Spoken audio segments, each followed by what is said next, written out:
जय माता दी। ओम नमः शिवाय। नमस्कार प्रिय भक्तगणों, आप सभी भक्तगणों को आषाढ़ मास की गुप्त नवरात्रि की ढेर सारी हार्दिक बधाई एवं अनंत शुभकामनाएं। देवी माँ की कृपा आप सभी भक्तों पर सदा सर्वदा बनी रहे।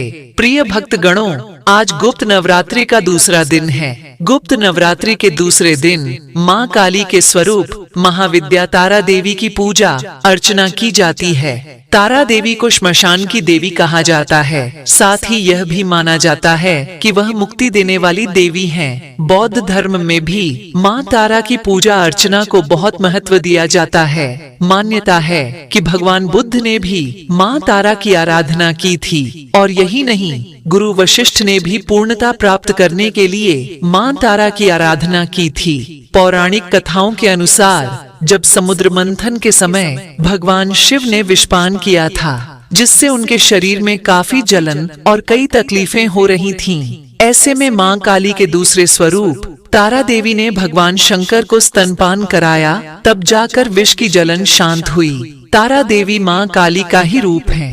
तारा देवी नर मुंड की माला पहनती हैं और इन्हें तंत्र शास्त्र की देवी माना गया है। इनकी पूजा से सारे कष्ट मिट जाते हैं। तारा देवी के भी 3 रूप हैं, उग्र तारा, एक जटा और नील सरस्वती। शास्त्रों के अनुसार माँ तारा का स्वरूप भी माँ काली की तरह ही बताया गया है। जहाँ माँ काली का रंग अत्यधिक काला, तो देवी तारा का रंग नीला बताया गया है। माँ तारा ने बाघ की खाल के वस्त्र धारण किए हैं। तारा देवी धन की देवी हैं, आर्थिक उन्नति की प्रतीक हैं। इनकी पूजा से आर्थिक क्षेत्र में सफलता प्राप्त होती है।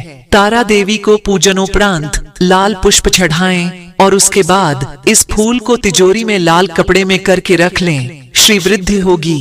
तो प्रिय भक्तगणों, आज मैं सुना रही हूँ आषाढ़ मास के गुप्त नवरात्रि के दूसरे दिन सुनी जाने वाली गुप्त नवरात्रि व्रत की बड़ी ही दुर्लभ पौराणिक कथा। सुख समृद्धि की कामना रखने वाले भक्त आपके पसंदीदा चैनल हिंदू रिलीजियस टेल्स को सब्सक्राइब और वीडियो को लाइक करके कमेंट में जय माता दी जरूर लिखें और बेल आइकन को भी जरूर दबाएं। माता रानी आप सबका कल्याण करें। तो प्रिय भक्त गणों, कथा को आधा अधूरा छोड़े बिना पूरे कथा का श्रवण करें। अब आइए सुनते हैं माँ तारा रानी की कथा। एक समय की बात है, माँ भगवती को मानने वालों में से एक राजा स्पर्श भी थे। वह दिन रात उनकी पूजा अर्चना में लीन रहते थे। राजा को किसी चीज की कोई कमी नहीं थी, बस उन्हें बच्चे की इच्छा थी। सालों से बच्चा न होने के कारण राजा कुछ निराश रहा करता था। एक दिन राजा की भक्ति से प्रसन्न होकर माँ भगवती ने सपने में आकर उसे 2 बेटी होने का वरदान दिया। आशीर्वाद मिलने से समय बाद राजा के घर 2 कन्याओं ने जन्म लिया। बेटी उत्पन्न होने की खुशी में राजा ने सबको दावत दी और बेटी की जन्म कुंडली बनवाने के लिए पंडितों को बुलवाया। सबने राजा से एक ही बात कहा कि यह साक्षात देवी का रूप है। जहाँ भी इसके कदम पड़ेंगे वहाँ खुशियाँ ही खुशियाँ आएंगी। यह भगवती देवी की भक्तिन होगी। इतना सब कहकर पंडितों ने लड़की का नाम तारा रख दिया। कुछ समय बाद मंगलवार के दिन राजा के घर एक और बेटी पैदा हुई। ज्योतिषियों ने उसकी भी कुंडली बनाई और उदास हो गए। राजा ने जब उनसे उदासी का कारण पूछा तो ज्योतिषी ने बताया कि यह लड़की आपके जीवन में खूब सारा दुख लेकर आएगी। राजा ने ज्योतिषी से पूछा कि आखिर मैंने ऐसी कौन से खराब कर्म किए थे कि इसने मेरे घर जन्म लिया। ज्योतिषों ने बताया कि आपकी 2 बेटियां राजा इंद्र की अप्सराएं हुआ करती थीं।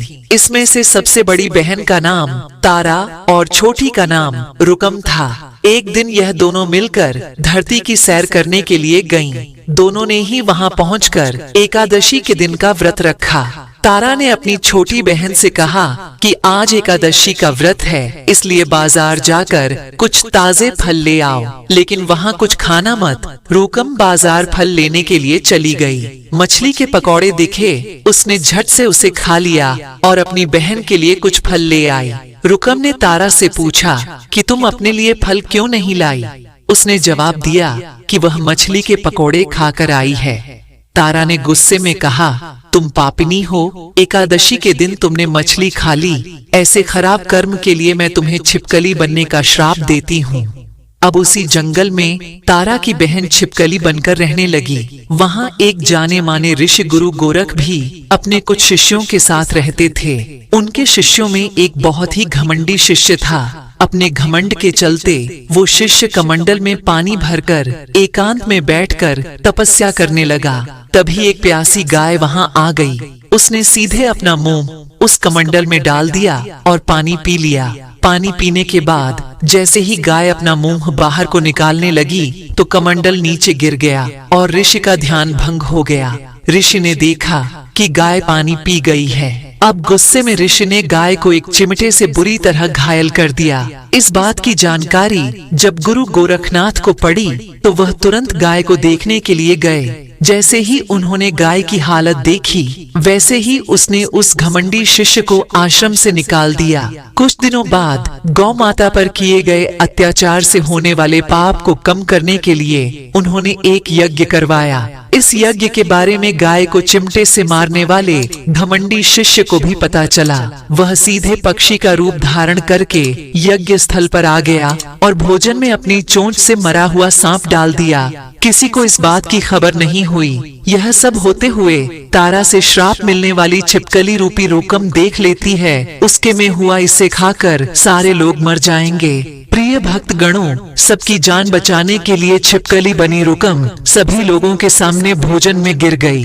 लोगों ने छिपकली को खूब कोसा और बर्तन को खाली करने लगे। उसी वक्त भंडारा करने वालों को खाने में मरा हुआ सांप दिखाई दिया।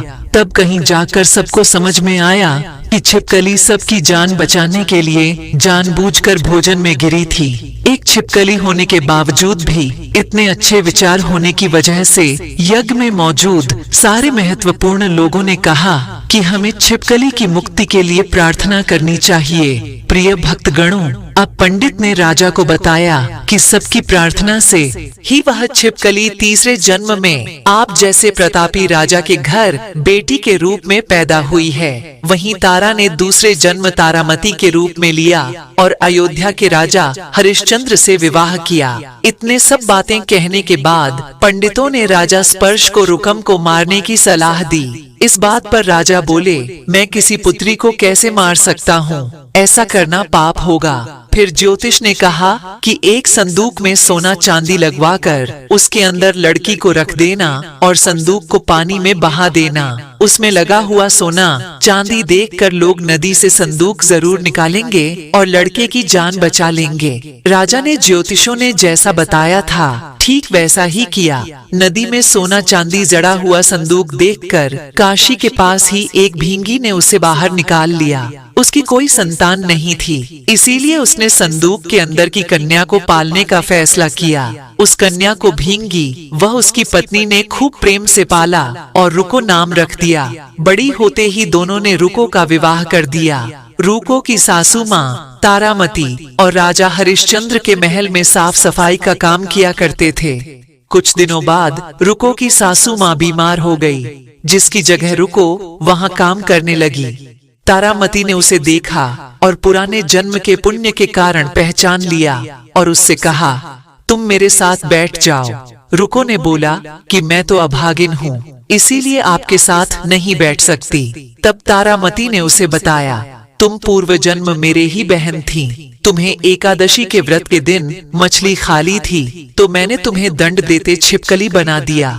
अब तुम्हें दोबारा मनुष्य जन्म मिला है तो इस जन्म में माँ वैष्णो की पूजा करके पुण्य कमा लो।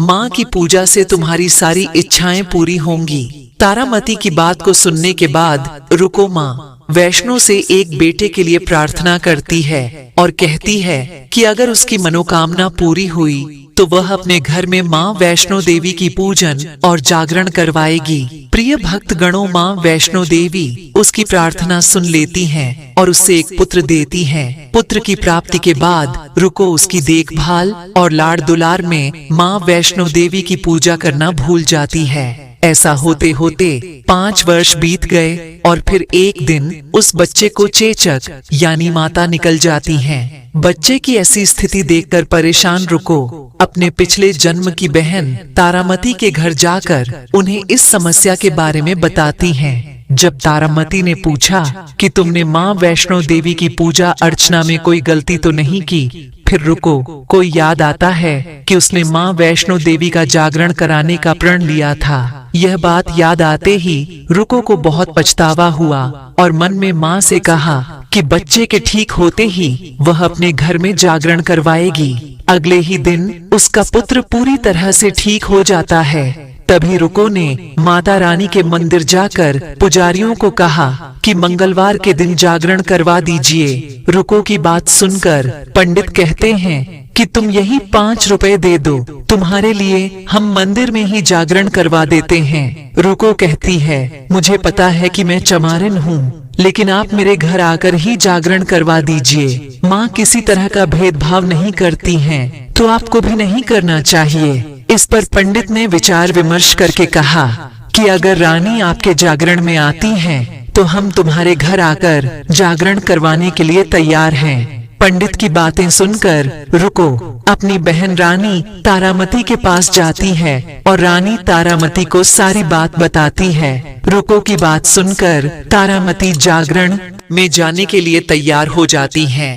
इस बात को बताने के लिए रुको जब पंडित के पास जाती है, तब उसके बीच की बातों को सेन नामक नाई सुन लेता है। फिर वह राजा हरिश्चंद्र को जाकर सारी बातें बता देता है। राजा के मन में हुआ कि रानी को नीची जाति वालों के घर जागरण में नहीं जाना चाहिए। इसी वजह से वह अपनी अंगुली काट लेते हैं, जिससे उन्हें नींद न आए और रानी जागरण में न जा सके।